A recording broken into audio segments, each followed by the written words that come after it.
Welcome back to civil ज्ञान। आप सभी का सिविल ज्ञान में स्वागत करते हैं। तो उम्मीद करता हूँ सब लोग अच्छे होंगे और आपकी तैयारी बेहतर तरीके से चल रही होगी और आपकी तैयारी अब कंप्लीट हो चुकी होगी एसएससी जेईई 2023 के लिए।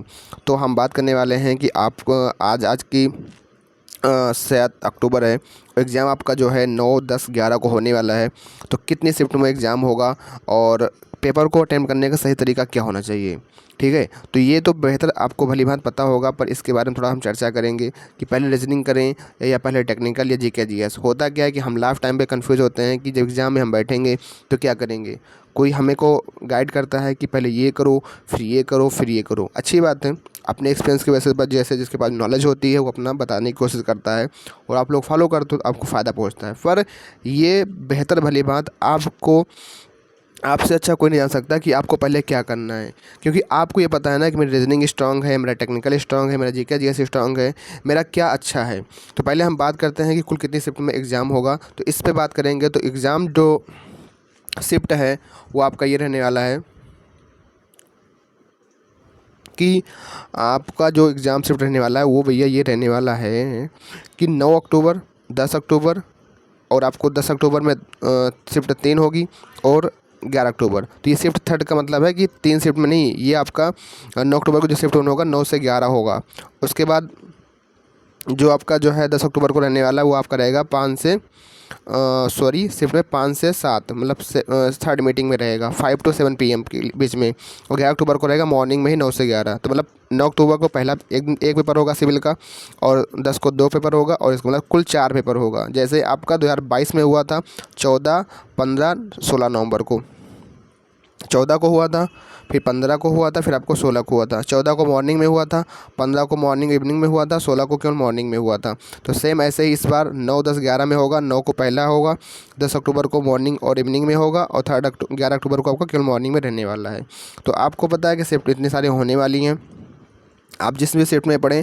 तो देखो कौन सी शिफ्ट इजी होगी, कौन सी शिफ्ट हार्ड होती है, एग्ज़ाम में आने के बाद ही मालूम पड़ेगा। ऐसे तो कुछ नहीं कह सकते पहले से कि किस शिफ्ट में होगा। पर जैसे कि आपने देखा था कि 15, 14, 15 नवंबर को जो थर्ड शिफ्ट हुई थी उसमें क्वेश्चन थोड़े उटपटांग आए थे, बन नहीं पा रहे थे क्वेश्चन। जीएस का लेवल तो सबका वही था कि कुछ भी पूछ रखा था, ठीक है। इसमें तो और पर बात करते हैं कि इन शिफ्ट के बारे में कि कौन सी शिफ्ट इजी कौन सी शिफ्ट हार्ड होगी, वो तो एग्ज़ाम के बाद मालूम पड़ेंगी। पर आपको शिफ्ट बतानी थी, इन शिफ्टों में एग्ज़ाम हो रहा है। आपका जिस शिफ्ट एग्ज़ाम हो अपने समय से पहले पहुंच जाएं और समय से पहले पहुंच जाएंगे तो आपकी काफ़ी आसानी होगी, ठीक है। तो आज का सफ़र, कल का सफ़र 8 तारीख, तो आपको पूरा सफ़र में जाना है। तो पर आज आपको करना क्या है कि बात हमें ये करनी है कि आज आपको सबसे ज़्यादा रिवाइज़ करना है। रिवाइज़ में क्या करना है, आपको अपने शॉर्ट नोट्स को रिवाइज़ करना है।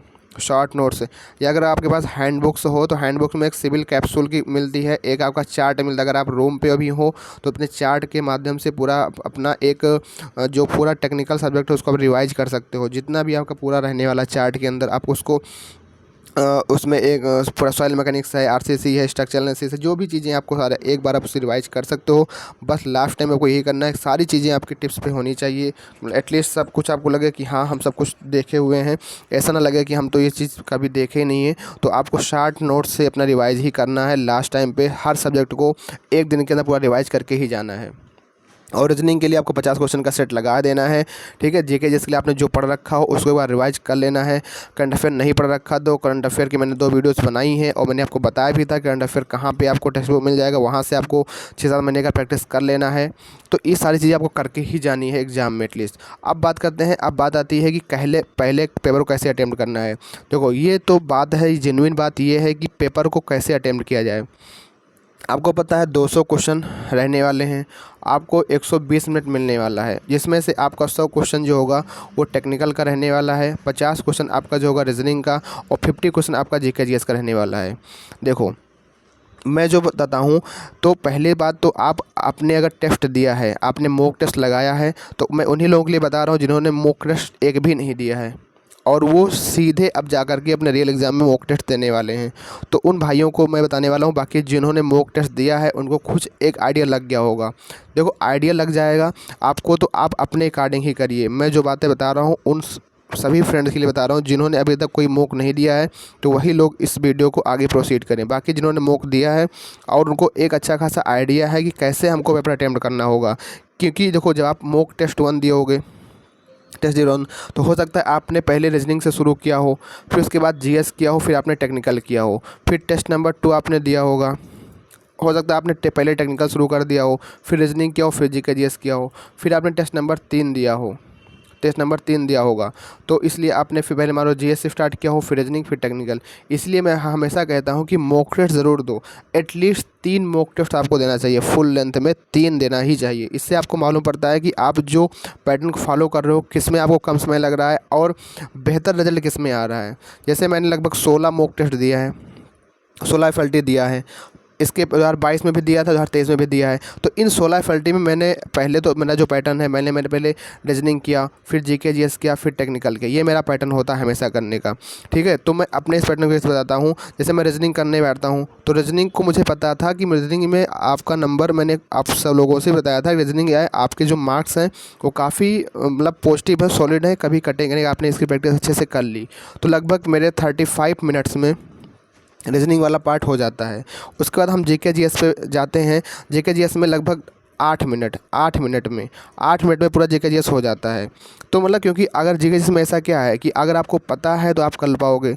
तो जो भी फ्रेंड्स अगर आप रीजनिंग से फॉलो करते हो, पर रीजनिंग आप टेस्ट करने की कोशिश करते हो, तो ये तो बेहतर आपको पता होगा कि पहले क्या चूज़ करें, ठीक है। आपको पता, अगर आपने टेस्ट दिया है तो आपने जो वहाँ पे फॉलो किया वही आपको करना है। कुछ नया वहाँ जाकर ट्राई नहीं करना है कि आप इस तरीके से करने लगो या उस तरीके से करने लगो। जो आपने अभी तक किया है, आपने अभी तक जो केयर के टेस्ट में आए हैं वही पैटर्न को वहाँ पे लगाना है। ऐसा नहीं कि आप किसी के दूसरे के बताए से आप दूसरा पैटर्न वहाँ फॉलो कर दो और वो आपने रियल लाइफ में कभी यूज ही ना किया हो, तो उससे आपको वहाँ नुकसान पहुँच सकता है। इस बात को समझिए, क्योंकि पेपर आपका है और आपको ही बेहतर इसमें करके आना है, क्योंकि आपने मॉक टेस्ट में अपना परफॉर्मेंस अच्छा दिया है, ठीक है। किसी के मतलब जो है एक्सपीरियंस, देखो एक्सपीरियंस सबका ठीक होता है, पर जो क्योंकि वो पता है कि आपकी क्या चीज़ें हैं। उसके बाद देखो, तो मेरा ये तरीका होता है रीजनिंग 35 और ये 40, लगभग कि 40 से 42 मिनट के अंदर ये पूरा 100 क्वेश्चन हो जाता है। 1 घंटा 20 मिनट बचता है टेक्निकल के लिए। फिर टेक्निकल को अटेम्प्ट करने का तरीका होता है, ऐसा नहीं है कि आप पहला क्वेश्चन आया आपने देखा तो करने स्टार्ट कर दिया। समझ, आपने पहला टेक्निकल का पहला क्वेश्चन आया, आगे एसएसडी का। अब बताओ, आपको पता है मैंने SSD 2.278 VT plus V square by 254 ये हमने कई बार पढ़ा है। तो आपको लगेगा मैं तो करके ही मानूंगा, नहीं, ऐसे क्वेश्चन तुरंत छोड़ देना है, तुरंत सेकंड क्वेश्चन पे जाना है। फिर समझ आपने देखा, अच्छा OSD आ गया, हल्का हल्का क्वेश्चन, तो आपको लगा यार ये क्या हो रहा है, तो सब तो न्यूमेरिकल आ रहा है।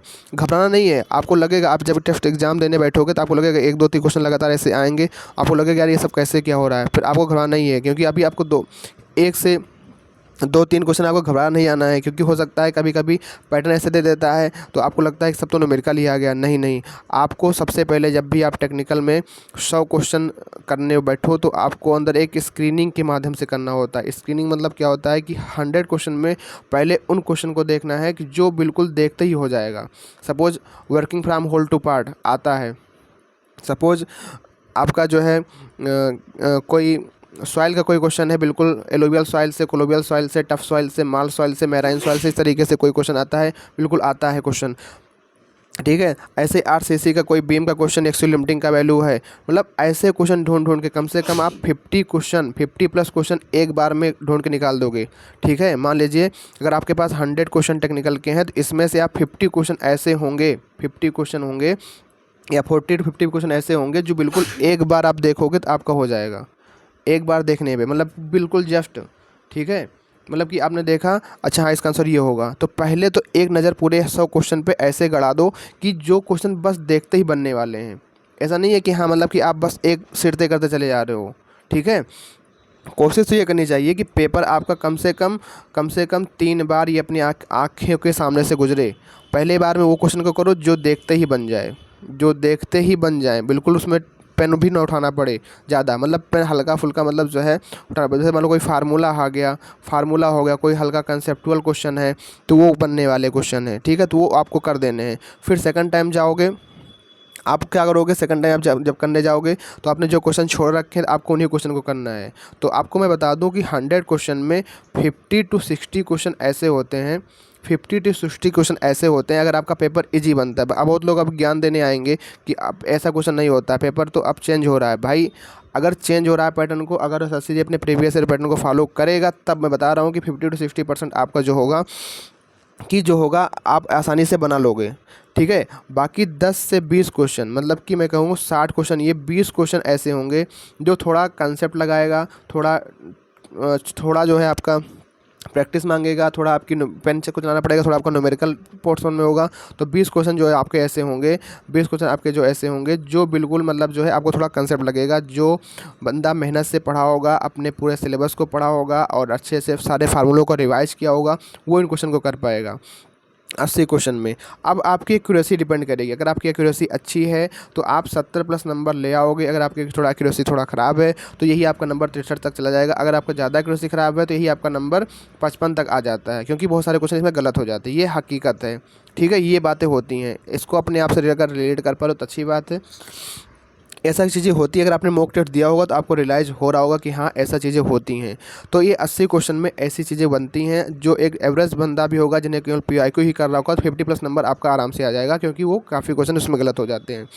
अगर आपकी एक्यूरेसी बहुत ज़्यादा अच्छी है तो आप 70 प्लस नंबर या बहुत लोग 75 प्लस नंबर तक ले आते हैं। अब ये जो 10 से 20 क्वेश्चन भैया बचता है, 10 से 20 क्वेश्चन जो आपका बचता है 100 टेक्निकल में से, ये ऐसे क्वेश्चन होते हैं, कुछ ओल्ड बिलात कुछ भी कहीं से उठा के फेंक देता है।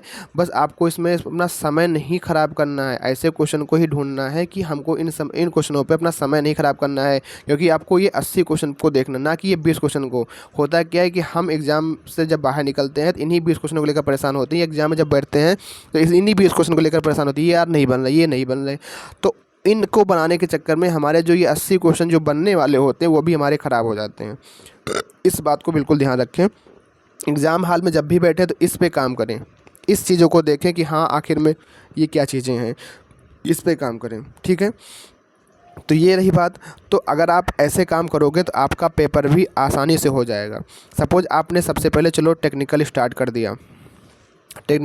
दिया, तो आप अगर 100 क्वेश्चन में से पहली बार में आपने 50 क्वेश्चन ऐसे निकाल दिए जो देखते ही बन गए, तो लगभग ये काम करने में आपको ज़्यादा तो समय नहीं लगना चाहिए। लगभग मान लीजिए 25 मिनट लग जाता है। ये आपने अगर मॉक टेस्ट दिया होगा तो मालूम पड़ जाएगा भाई 25 मिनट या 20 मिनट मान लीजिए 100 क्वेश्चन में से देखने में लग जाता है। तो आपने 50 नंबर तो ये झंडे गाड़ दिए और 100 क्वेश्चन आपके दिमाग में से निकल गए। फिर आपको लगता है कि चलो एक बार दोबारा इसको अटेंड करते हैं। जब दोबारा अटेंड करना चाहते हो तो 20 क्वेश्चन आपको और ऐसे इसमें बन जाते हैं कि हाँ चलो थोड़ा उसमें न्यूमेरिकल था, थोड़ा कैलकुलेशन थी, उसको लेकर के आपने कर दिया। थोड़ा कंसेप्ट था, थोड़ा स्टेटमेंट वाला क्वेश्चन था, ऐसे क्वेश्चन थे उनको आपने कर दिया। हाँ इसमें स्टेटमेंट वाले क्वेश्चन भी आएंगे, आपको पता है स्टेटमेंट क्वेश्चन आते हैं तो उसमें थोड़ा झंझट होता है, तो आप ऐसे क्वेश्चन को बाद में कर सकते हो, ठीक है। कि ज़्यादा स्टेटमेंट होता है, दिमाग उसमें ख़राब होने लगता है, तो आप इसके क्वेश्चन को बाद में कर सकते हो। पहले उन क्वेश्चनों करो जो देखते ही प्रबल लाने वाले क्वेश्चन, कि सपोज हाँ बेस ऑफ व्हीकल पेंट, क्या मतलब ऐसे जो सिंपल क्वेश्चन होते हैं बिल्कुल, जैसे मतलब आगे अभी आपको बताऊं टिम्बर का कोई है, कंप्रेसिव सीमेंट की कोई कंप्रेसिव सीमेंट का क्वेश्चन है कि इसकी वैल्यू 7.06 सेंटीमीटर होती है। फिर आपका कोई सिंपली सॉर्टेड कंट्रोल डिफ्रैक्शन का क्वेश्चन है। फिर आपका कोई आपका कॉम्पैक्शन है, कोई आपका फ्लूइड मैकेनिक्स का कोई छोटा मोटा क्वेश्चन है। तो ऐसे ऐसे क्वेश्चन जो है 50 से 60 क्वेश्चन आप निकाल के फेंक दो उसमें से, पहले 100 में से। उसके बाद जो आपके बचे उनको दोबारा कर दो। फिर आपके 10 से भी क्वेश्चन बचे वो कोई नहीं कर पाएगा। अगर आप नया क्वेश्चन फ्रेम होगा तो कोई नहीं कर पाएगा। प्रैक्टिस जिन क्वेश्चनों की आपकी यहाँ पे रियल टेस्ट में हो चुकी है मैदान में, वही वहाँ आपके मतलब एग्ज़ाम अपने रूम में बैठ के जो आपने प्रैक्टिस कर रखी है वही आपको रियल एग्ज़ाम में आप कर पाओगे। नया क्वेश्चन कोई फ्रेम होगा, अगर कंसेप्ट आपने पढ़ा रखा है तभी आप कर पाओगे। अगर कंसेप्ट आपके दिमाग में नहीं है तो आप पूरा उसमें समय निकाल दोगे 2 घंटा, भी आपका नहीं हो पाएगा। इस बात को समझना है। पेपर को कैसे अटेम्प्ट करना है मैंने आपको बता दिया कि लगभग 100 क्वेश्चन आपके दिमाग से, जो आपके 100 क्वेश्चन टेक्निकल के हैं वो 100 क्वेश्चन जो आपके 100 क्वेश्चन टेक्निकल के हैं वो आपके 100 क्वेश्चन कम से कम एटलीस्ट 3 बार आपके सामने से गुजर के जाने चाहिए। 3 बार, एटलीस्ट 3 बार आपके क्वेश्चन जो है सामने से गुजर के जाने चाहिए टेक्निकल के वाले, ठीक है। क्योंकि एक बार में वो आपको करने हैं जो बिल्कुल बनने वाले हैं। दूसरी बार में आपको क्या करना है कि जो आपके थोड़े स्टेटमेंट वाले हैं, ये थोड़ा मतलब प्रैक्टिस वाले वो हैं, बाकी उन क्वेश्चनों को छोड़ते जाना है जिनको आपको नहीं करना है। 20 क्वेश्चन ऐसे होंगे जो आपके कुछ भी 15-20 क्वेश्चन हर सेट में डालता है कि ऐसे क्वेश्चन नए रहते हैं जो अगर आपने थोड़ा बहुत कंसेप्ट दिमाग में है, कहीं से आपने पढ़ रखा है, कहीं आपने एक्स्ट्रा अर्नी चीज़ें कर रखी हैं तो आपको मिल जाएगा। ये जो 10 से 20 क्वेश्चन मैं बता रहा हूँ इसको बहुत लोग कर देते हैं तो उनके नंबर 82-85 नंबर आ जाते हैं टेक्निकल में। वो ऐसे होते हैं जिन्होंने मॉक टेस्ट दिया होता है, क्योंकि आपको पता है कि अभी बहुत से लोग टेक्स्ट बुक का मॉक तक दे रहे थे, उनके नंबर्स नहीं आ रहे थे, तो वो लोग गाली दे रहे थे टेक्स्ट बुक वालों को, ये कैसे बना दिया, ये है वो है, देश भर का फलाना ढिमकाना। तो वो वही क्वेश्चन होते हैं जो कभी उठा करके एग्ज़ाम में आ जाते हैं आपके। क्योंकि आप टेक्स्ट बुक देते हो, आपने अपना सारा नोट्स पढ़ रखा है, हैंडबुक पढ़ रखा है, पीआईक्यू कर रखा है, पर यहाँ से क्वेश्चन इसमें नहीं आए हैं। तो यही आपका रियल एग्ज़ाम में भी होता है, यही हकीकत रियल एग्ज़ाम में होती है।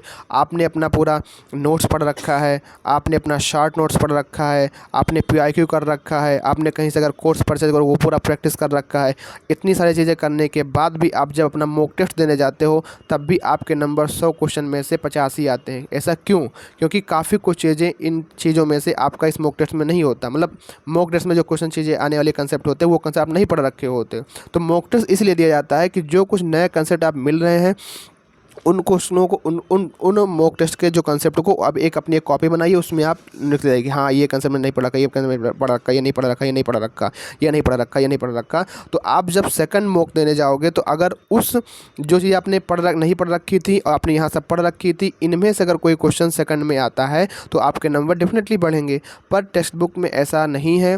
टेक्स्ट बुक में थोड़ा आपको बता देता हूँ, टेक्स्ट बुक में थोड़ा क्या है कि हर एक पेपर इनका अलग पैटर्न का होता है, नए नई चीज़ें जुड़ती जाती हैं। हो सकता है कभी किताब अगर यहाँ बढ़ जाए, पर काफ़ी चीज़ें इनकी अलग ही होती है, इसलिए यहाँ पर नंबर बढ़ने की गुंजाइश बहुत कम होती हैं। इस बात को थोड़ा ध्यान रखिए टेक्स्ट बुक के बारे में। बाकी अपने नंबर, आपने ये काम अगर कर रखा है तो आपके पास जो भी आपने टेस्ट दिया है उस टेस्ट में जो आपकी जो गलतियाँ हैं, जो चीज़ें आपने नए कंसेप्ट पढ़े हैं, वही आपके रियल एग्ज़ाम में जब आ जाएगा तो आप अलग निखर के आओगे। 85 नंबर वाले वही होते हैं, 85-90 नंबर, क्योंकि उन्होंने टेस्ट दे रखा होता है, उनको कुछ नया कैसे वहाँ मिला होता है। ज़रा सा भी यहाँ पे आ गया तो उठा के कर देते हैं। अगर आपने टेस्ट नहीं दिया है तो घबराने की कोई बात नहीं है। अगर 85 नंबर आ रहा है तो आप जो है 70 नंबर 25 नंबर के आसपास रहोगे, पर आपने इतना सारी चीज़ें कर रखी होंगी तब, ठीक है। तो कोई घबराने की बात नहीं है कि क्या करना है क्या नहीं करना। तो मैंने आपको बता दिया, अगर आपने मॉक टेस्ट दे रखा है, काफ़ी सारे टेस्ट दे रखा है, तो आपको कुछ एक आइडिया होगा कि हमको पहले रीजनिंग करना होता है, ये टेक्निकल या जीके जीएस। पर आपको नहीं पता, तो अगर आप टेक्निकल से शुरू करते हो, टेक्निकल क्वेश्चन अटेम्प्ट करने का तरीका यही होता है। जीएस में ज़्यादा समय नहीं देना होता। जीएस में अगर आपको चीज़ें आ रही हैं तो आप 10 मिनट के अंदर कर दोगे, ज़्यादा वक्त आपको जीएस में नहीं लगेगा, क्योंकि आपको पता है अगर आपको चीज़ें आ रही हैं। जैसे मान लीजिए आ गया कि बाबर जो है राणा सांगा को हराया था, ठीक है, और जो है क्या कहते हैं 1526 ईस्वी में उन्होंने स्थापना की थी यहाँ पे आकर के। तो मतलब अपने इनके कोई ऐसा कोई चीज़ आ गया था, आपको पता है 1526 या पानीपत का प्रथम युद्ध या द्वितीय युद्ध के बारे में, कुछ भी ऐसी चीज़ अगर आपको पता है तभी आप कर पाओगे। और उसमें कोई भी रॉकेट साइंस नहीं लगा पाओगे, कोई भी अपना मैथ का ट्रिक नहीं लगा पाओगे कि हाँ आपको ये आंसर आ ही जाए। जैसे आपने करंट अफेयर में पढ़ रखा है कि कोई चीज़ें हैं कि पुलित्ज़र अवार्ड किसे दिया गया, अगर फलाने व्यक्ति का नाम आपको पता है तो आप करोगे नहीं, आगे आगे बढ़ जाओगे। तो आपको इसमें मुश्किल से 8 या 10 मिनट के अंदर, 8 से 10 मिनट, बहुत ज़्यादा 8 से 10 मिनट, 8 से 10 मिनट के अंदर आप कर दोगे ना, तो आपके ऊपर जो प्रेशर है 50 क्वेश्चन का वो कम हो जाएगा। सपोज आपने टेक्निकल से शुरुआत किया, पहले टेक्निकल कर दिया, फिर उसके बाद आप तुरंत जीके जीएस कर लो ना। जीके जीएस करने से क्या होगा आपका कि आप जो है इधर जो है आप कम समय में जो है 8 से 10 मिनट के अंदर 50 क्वेश्चन का बोझ कम कर दोगे। वैसे आपके पास 150 क्वेश्चन अपना टेक्निकल का, 50 रीजनिंग, अब लास्ट में रीजनिंग अटेम्प्ट कर लो आराम से। तो आपको एक तरीका है, आप किस तरीके से भी कर सकते हो, पर आपने मॉक टेस्ट अगर दिया हुआ तो बेहतर आप समझ पाओगे कि हाँ हमको क्या हमारे लिए सही होता है, ठीक है। तो आपको ये सारी चीज़ें आपको करनी है, तो पेपर अटेंड करने का तरीका आपको पता होगा बेहतर, ठीक है। इससे बेहतर आपको नहीं जानता है। बाकी मैंने बता दिया कि टेक्निकल आप जब अप्रोच करने जाओ, टेक्निकल की अप्रोच क्या होती है करने की, इस तरीके से अप्रोच आपकी होनी चाहिए, ठीक है। तो उम्मीद करता हूँ आपको कुछ साफी को समझ में आ गया होगा। आप सभी को बेस्ट ऑफ लक आपके एग्ज़ाम के लिए। मिलते हैं फिर अब आफ्टर एग्ज़ाम, और काफ़ी कुछ चीज़ें जैसे जैसे आपका पेपर का पैटर्न आएगा बातें होती रहेंगी। तो इस वीडियो में बस इतना ही। अगर आपको वीडियो अच्छी लगी है तो वीडियो को लाइक करिए, कमेंट करिए। मिलते हैं फिर एक नेक्स्ट वीडियो, तब तक के लिए थैंक यू, जय हिंद, जय भारत।